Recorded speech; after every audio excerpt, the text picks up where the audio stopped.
Oh, weird. An eyelash. Losing my lashes? Yes, Nabesy.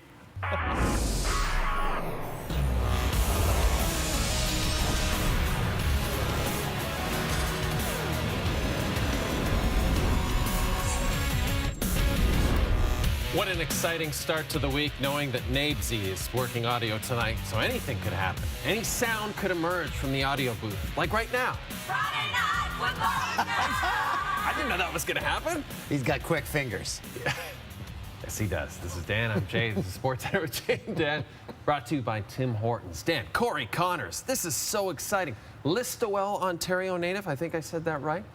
He had to win a 6-player playoff just to get in to the Valero Texas Open this weekend. That's right. It was a Monday qualifier, and it came down to Sunday. It's always great watching golf on a Sunday, but when a Canadian is in the mix and potentially winning his first tournament, yeah, it makes it that much better. One shot off, starting the final round. Well, no Connors looking to earn his first career win and join Mike Weir's the only Canadians in the field at next week's Masters. Par 3 third. Kenny's trailing by 1. And Connors is dancing, birdied, and he moved to the top of the leaderboard. Good play there. Little spin. Par 4 fifth, 27-year-old. Going for the skipper. Sticks his approach, set up his 4th birdie. That gave him a 4-shot lead. This thing's in the bag. Hang on. Par 3 7. With a plug lie. As the ball was plugged there, hitting the second from the bunker. Way too much, led to one of 4 straight bogeys, giving Charlie Hoffman the solo lead. On the back 9. Par 4 10th. Kenny! At the moment is a gap wedge from a $143. Wedge led to a tap in. Skip and well judged. Give him back a share of the lead. Shot by Connors. Yep. Tap that in for birdie to jump in front by 1 on 12, facing a 33-footer to preserve his 1-shot lead. And yes, guy, used with permission for his 7th birdie of the round on 15. This is to save par. Yeah, Just got it. That's his wife, Nice Mallory. reaction. She's in disbelief. On 17, the Canadian was looking to extend his lead to 3.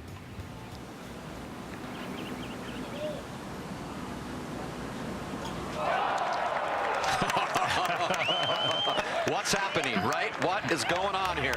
The Listowel, Ontario native drains the 12-footer for birdie, opening up a 3-shot lead on 18. Here to win it. With his wife looking on and fellow Canadian Mackenzie Hughes has a beer ready for him, this happens.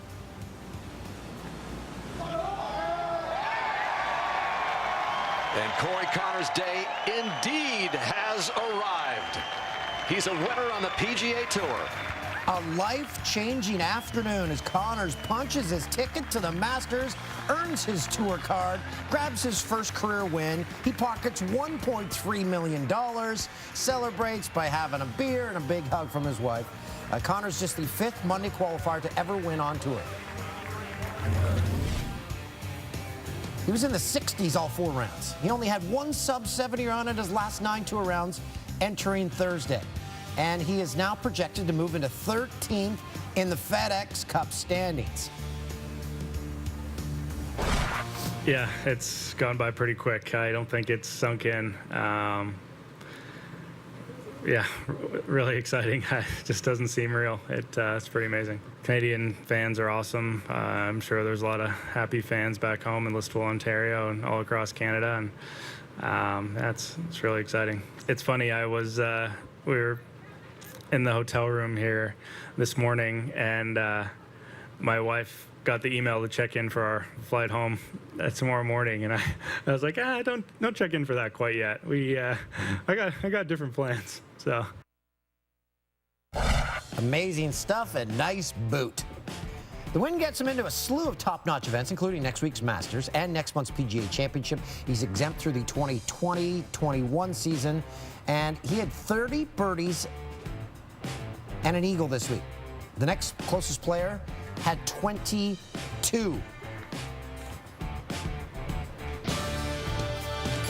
Oh, speaking of the Masters, expanded coverage of the Masters Wednesday with Masters on the Range. on TSN 4. SC at the Masters is on TSN 1 and 5. And the par 3 contest can be seen across the network beginning 3 Eastern. It's the Masters week, the best week of the year. The Raptors, they locked up the 2nd seed in the East sometime around last Thanksgiving. But who will they face in the first round? Or whom? Is it who or whom? Sorry, I wasn't listening. What we did know going into Sunday is that just a game and a half separated the 6 through 9 teams in the East. Brooklyn, Orlando, Detroit, the Raptors' opponent in their final home game of the season, Miami. And Dwayne Wade was likely suiting up for the final time in Toronto. The Raptors were looking to sweep the season series. Opening quarter, Kyle Lowry strips Bam Adebayo, goes back the other way and finds Danny Green in the corner. Toronto hit a franchise record 21 triples in their last meeting against Miami. Moments later, the 13-time All-Star and husband to Gabrielle Union checks in, and the fans let him hit.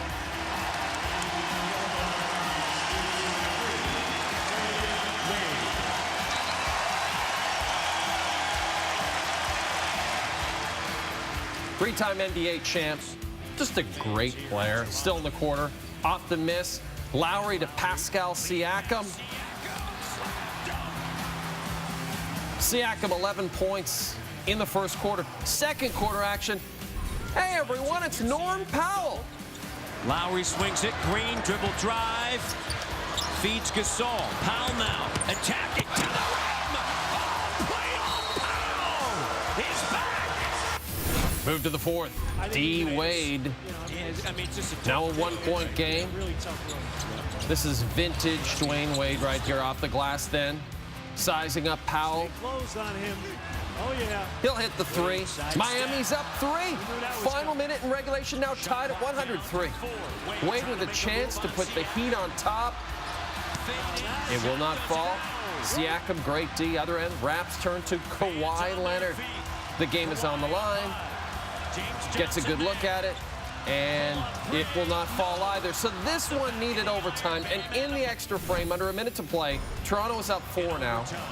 Lowry will start the passing. And this will eventually end up in the corner. Siakam. That's your dagger. Siakam, 23 points, 10 rebounds.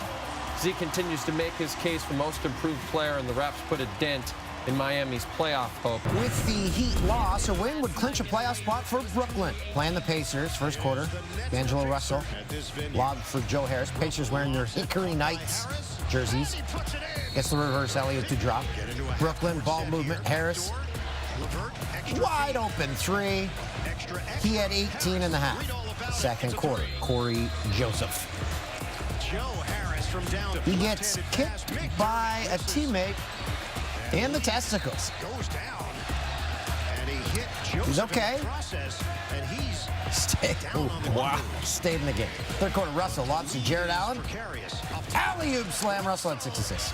Looking forward to top 10 testy kicks on Tuesday's edition.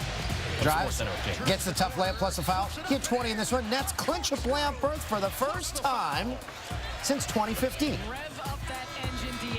Orlando could clinch a playoff spot with a victory over Boston. It would be the first time they were in the playoffs since 2012. And currently 7th, they are lined up for a meeting with Toronto, which would mean the Raptors would be facing off against the former Raptor Terrence Ross. It's a 3. Great effort by Kem Birch. Former Raptor Terrence Ross. He had 5 threes in this one. He had 26 points off the bench. It's the Magic's biggest lead of the night. They're up 14. But not so fast. Transition board. Boston goes on a run now, under 2 to go. Magic up 2. Ross a block on Jaylen Brown. Then on the other end, Aaron Gordon. They're off to the postseason. The Orlando Magic. Hornets and Pistons, Detroit hanging on to the final playoff spot. Leading Charlotte by 2 games. Hornets would be eliminated with a loss. First quarter, Blake Griffin drives for the ball, kicks it out. He dives, not drives, to Wayne Ellington in the corner, drops the 3. Griffin may have tweaked his left knee. because a few minutes after that, he headed to the room. He did return to the basketball game. Third quarter, Pistons down 14. Griffin pushing through pain, rolls into the 16. Yeah, he's limping. Kemba Walker drives, lays in 2 of his 31. In the fourth, Walker. Griffin can't cover in time. Charlotte, they stay alive in the playoff race as they win. It's a very convoluted rationale for who the Raptors are going to play in the playoffs. Depending on the next couple of nights, they could play the Pistons, Magic, or Nets. The end of the regular season is Tuesday in Minnesota. The Toronto Blue Jays, what can you say? They are simply not a good baseball team. The Jays, the lowest scoring team in the American League. It's so bad, the team is reaching historic lows for futility. On Sunday, for the first time in franchise history, the Jays struck out 13 times in 4 consecutive games. In the history of Major League Baseball, that has only happened 4 other times. Billy McKinney at the dish. He doubles into right field. When a fan, I've never seen this before, moons everyone. We had to pixelate it. Very weird. Hey, is that Pete Davidson? Yes, Pete Davidson mooned everyone in Cleveland. Jays sweep, they get swept by the Travelers. How did Canadian lead Ben Hebert, a certified friend of SportsCenter with Jay and Dan, describe Kevin Cooey's draw against Switzerland that sent them to the final of the World Curling Championships in Lethbridge? Well, Ben said, "I'm just goosebumps central right now." What? Anyway, it is the gold medal game, and that's Nicholas Sedin, and that's Kevin Cooey. The 3rd consecutive year that Canada and Sweden met in the final of the World Men's Curling Championship, 3rd end. Sedin facing 2 with the hammer, going for the double takeout, stuffs it. It's a steal of 1 for the Canadians. 6th end, Canada's last without hammer. Cooey opting for the double. Ebert stays with it. Stay with it. Bang. Come on. Get out. And it goes. How great is Vic Rauter on the call? Cooey, 2-time world champ. Tied at 2, 8th end. Cooey with hammer needing the draw to the button for the single. Comes up way light. It's a steal of 2 for Sweden as Sweden holds on to win. And Sedin ties Canadian Ernie Richardson for most world final wins as a skip with 4. As he takes it 7-4. A disappointed Cooey after the match. 7-2. 7-2.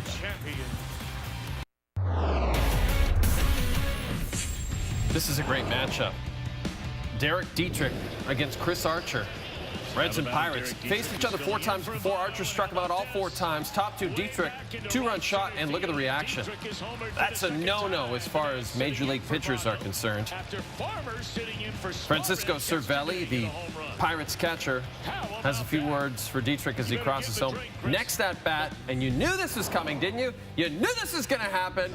Archer is going to throw at Dietrich. And Reds manager David Bell comes flying out to say, he should be out of here. And now here come the benches and here come the pens. Everybody's coming out, but this is what really happened. That was really something. Yasiel Puig was held back by Joey Votto, at least for a while. Melky Cabrera, who's playing for the other team, had to come and help. And then Pirates manager Clint Hurdle is at the front lines. Tucker Barnhart, who's a massive guy, can only hold him back for so long. Puig was an animal. Puig, Bell, 3 other players were ejected. Yeah, Puig doesn't seem like anyone you'd want to mess with. Finally, when they get going again, Archer gets Dietrich swinging. And then 2 innings later, Archer gets Dietrich again with the breaking ball. And a little stare toward Dietrich as he walks away. I love these painter caps on the Bucks here. Top 8, Archer out of the game. Dietrich goes yard again. 2-run shot, and this ends up in the river. What a crazy game, and the Bucks won it, by the way. I mentioned earlier that the Toronto Blue Jays are not a good baseball team. Here's a stat to back that up. The Jays have hit 9 home runs so far this year. The New York Yankees hit 14 home runs this weekend. Gary Sanchez hitting $185 on the year. Top 3 man on, ball gone. 4-0 New York. Yankees have scored 18 straight home runs. Straight runs via the home run. Longest franchise streak since 1977. I forgot how to speak for a second. Sanchez back up with the man on the 7th. First 2 home run games since May 19th of last year. They're playing the Orioles. Sanchez up with a man on in the 8th.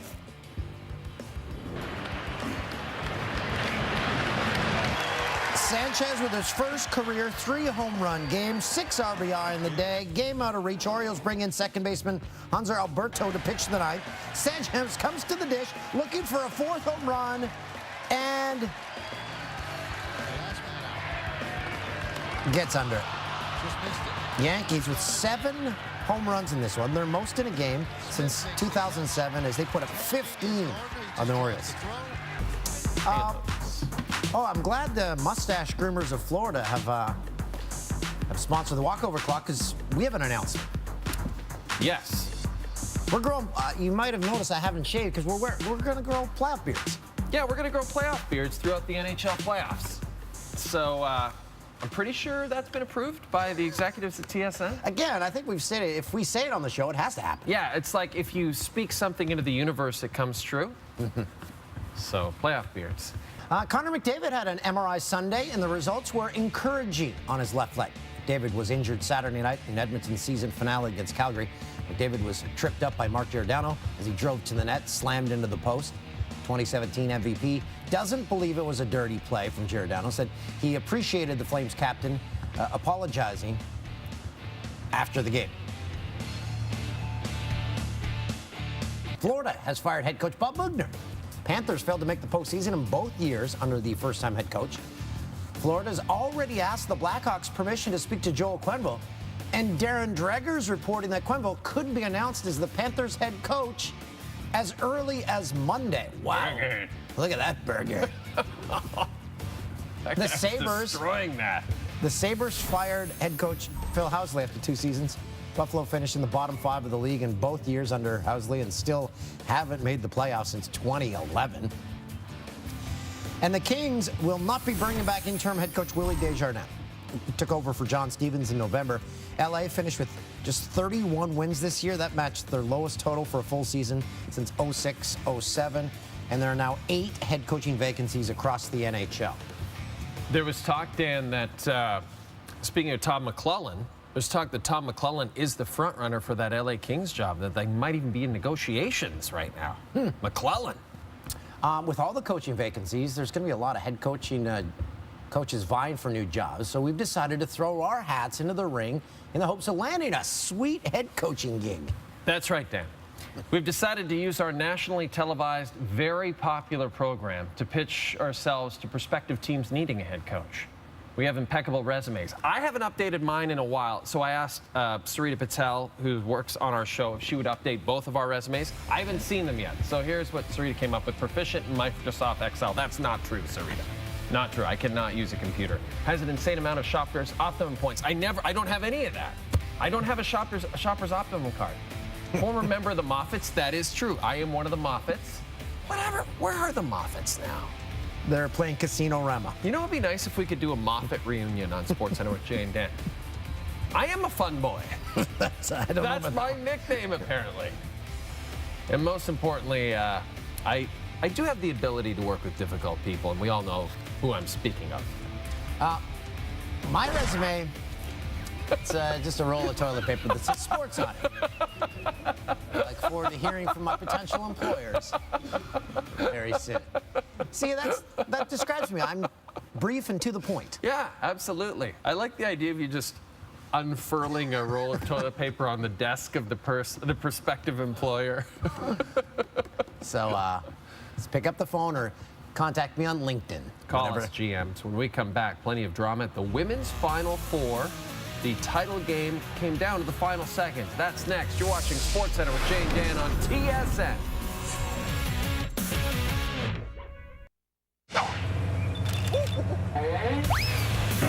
Tim Hortons drive-through. The top stories from Sunday in sports.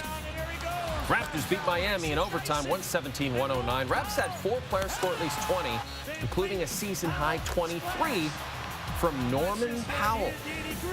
Toronto also scored at least 110 points for the 8th straight game. That ties the franchise record. And what could be a potential first-round opponent for Toronto, the Brooklyn Nets beat Indiana to clinch their first playoff berth since 2015. If it does end up being a first-round matchup, the Raps are 3-1 against Brooklyn so far this season. Toronto Blue Jays lost 3-1 to the Cleveland Indians. Marcus Stroman picked up the loss. He remains winless on the season. After this 4-game sweep, Toronto 3-8. Their hitters have struck out a major league worst 111 times. 111 times. Notre Dame Baylor NCAA Women's Championship Final. 9 seconds. Game tie. Chloe Jackson takes it inside, makes it. Baylor takes the lead. After Notre Dame tied it up on free throws, Jackson, a chance to be the hero. Jackson, clutch. She finished with a team high 26 points, 9 seconds. Arika Ogunbowale fouled on the drive to the hoop. On her first 3 free throw attempts, she hits iron, has to miss the second free throw intentionally, except she makes it. Baylor inbounds. They run out the clock as they win their 2nd championship in 7 years. Jackson named most outstanding player as Baylor wins it.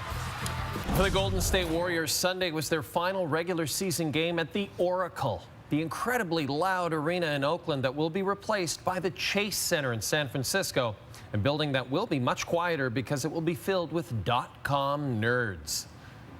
For Sunday's final game, the Warriors decided to put on something special. And by something special, I mean the 2003 to 2010 era uniforms known as the We Believe era uniforms. The players themselves asked to wear these uniforms. Beloved in Oakland. First quarter, Steph Curry. Steph on the push. Look at the Clippers get back on D. Hits the reverse. Warriors played 47 years at Oracle. Beat the Mavericks in the first round that one year. That was the We Believe. That's when it all kind of started. Don Nelson was the coach. Now he lives in Hawaii. You know the deal. This didn't count because there was a foul behind the play. But his final regular season basket at Oracle, the arena's all-time leading scorer. He put up 27 as the Warriors clinched the 1 seed in the West. Did you ever see a game there? I never did. No, I wish I had. Well, we still could. We could go for the playoffs. Yeah. We'd have our playoff beards. Get right in. Antonio Brown reignited his beef with the Steelers Sunday after being tagged in a Twitter post saluting Juju Smith-Schuster as last year's team MVP. Brown called out his former teammate, referencing to Juju's game-ending fumble in Week 16 against the Saints. Brown responded, "Boy fumbled the whole postseason in the biggest game of the year," adding that there's not enough reality these days. Smith-Schuster responded by claiming he'd only ever shown love and respect towards Brown and that he was genuinely happy for him after his move to Oakland. After taking a dig at AB's ego, Juju posted this tweet, taking a page from wordsmith Mark Twain. It read, "Never argue with a fool. Onlookers may not be able to tell the difference." And what's SMH? Smash my head? Shake my head. Shake my head. Smash my head. I always get that one wrong. That would be weird to smash your own I head know, over it's something. very violent. On Sunday, the Canadian Premier League, Canada's newest pro soccer league, unveiled the home and away kits for each of its 7 clubs, which means it's time for producer Tim's favorite segment in our show, Sports Clothes. Okay, first we have the kit for your local York 9 FC. That's Toronto. Then this Slick Forge FC jersey and look the at that. hammer. I like that with Tim Hortons. Beautiful shade of teal for Pacific FC. That's in Victoria. And if you like that one, you're going to love the HFX Wanderers. Of course, Halifax. That looks good. And a group photo, including the kits of Velour FC, that's Winnipeg, and FC Edmonton, and Cavalry FC, that's Calgary. Actually, nice looking sports clothes. Very nice. And that leads us to the Jay and Dan mailbag. I love this segment. Each and every week, we get letters from you, all our viewers, all across this great country. That's what the mailroom looks like at the Jay and Dan office. There's a man covered in mail.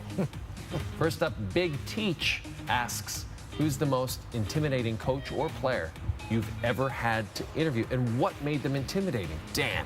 That's easy. Brian Burke, because when he looked at you, you figured this man wants to murder me.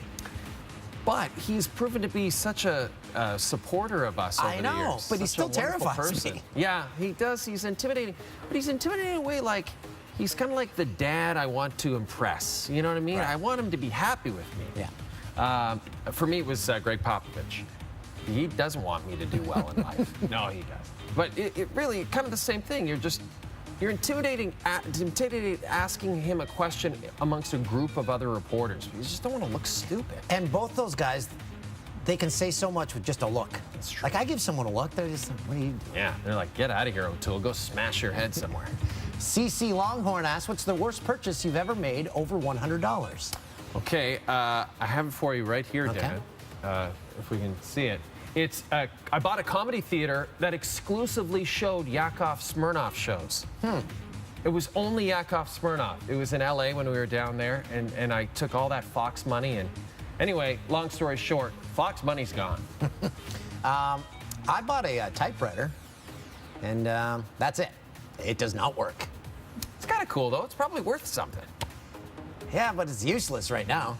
I was going to write my novel finally. Right. I can't wait to see or read that. Finally, Travis wants to know, I'm not sure if that's the band or just the human, what arena or ballpark has the best food? Dan. Well, I got two. Can I do two or one? Sure, do two. Tim Both says because we of got hot tons dogs. of time. At the Old Forum in Montreal, the hot dogs. The steamies, I think they call them. And Dodger dogs, just because it's a Dodger dog. Yeah, they were just tasty hot dogs. For me, Dan, and if we can again go to the board here, it's Sky Dome, right? Because you get yourself some milk for less than $5. Maybe like a bag of potato chips for less than $5. How about, how about a water bottle for $5? Either way, head to Sky Dome for some dugout deals. Only available at 3 concession stands. So In the entire state. search for those. Still to come, the nation's most prestigious awards, the Jennies. They're coming up.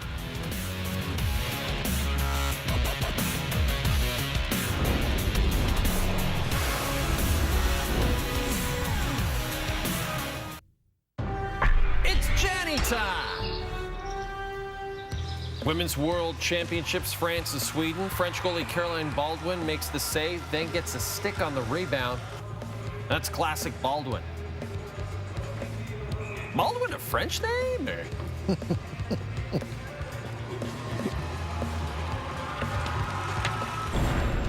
It's America's first baseman, Paul Goldschmidt, with a routine fly ball into left. Hunter Renfroe giving chase, and no. And look very sunny.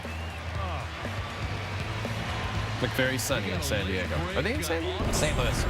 Royals and Tigers. 2 out, top 9, Brian Dozier. Shallow center, robbed by Nico Goodwin. He did not get a good read. A good rum is Sailor Jerry. Nets and Pacers, T.J. Leaf and Karis LeVert battling for loose ball. Leaf inadvertently kicks Canadian Corey Joseph in his Canadian testicles. Marlins and Braves, 1 out, runner on first. Bruce Brinson grounds out. Starlin Castro trying to advance to second. Does the major league slide? That's awesome. Little short.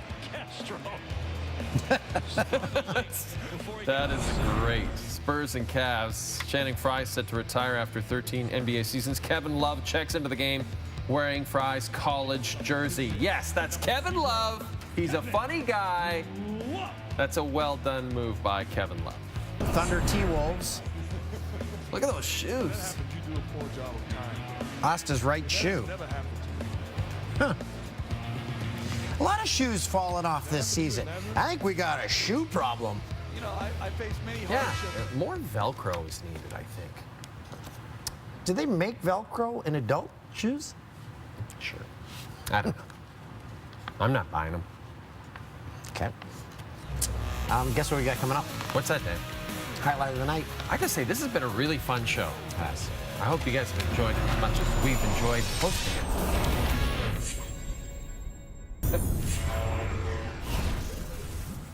Highlight of the nighttime City Field, Keon Broxton. Scumbagger hits Max Scherzer. Scherzer, quick to recover, flips it to first for the out. Great play by the three-time Cy Young winner and friend of SportsCenter with Jay and Dan. It's Max Scherzer. His eyes are two different colors, and he's got the highlight of the night.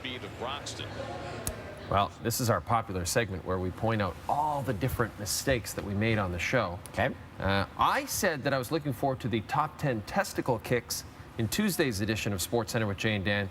Andrew Zwarich from Oshawa, who compiles this list, says it would be in Monday's edition, but it would be in Tuesday morning's edition. So, I don't know, Andrew. Technically, you are correct. I think so too, Dan. I did blow it, though. I struggled with Trevor Rosenthal's name during the Nationals highlight. Andrew says you struggled with words during the Yankees highlight. And you also thought that SMH in a tweet or any social media post stood for smash my head. I used to think it meant so much hate. So much hate. But it's shake my head. Shake my head. Shake my head. Which is what producer Tim does through the entire show as he's producing us. And a lot of sighs. deep sighs. A lot of DS's from Tim. And what's SMH? Smash my head? Shake my head. Shake my head. Smash my head. I always get that one wrong.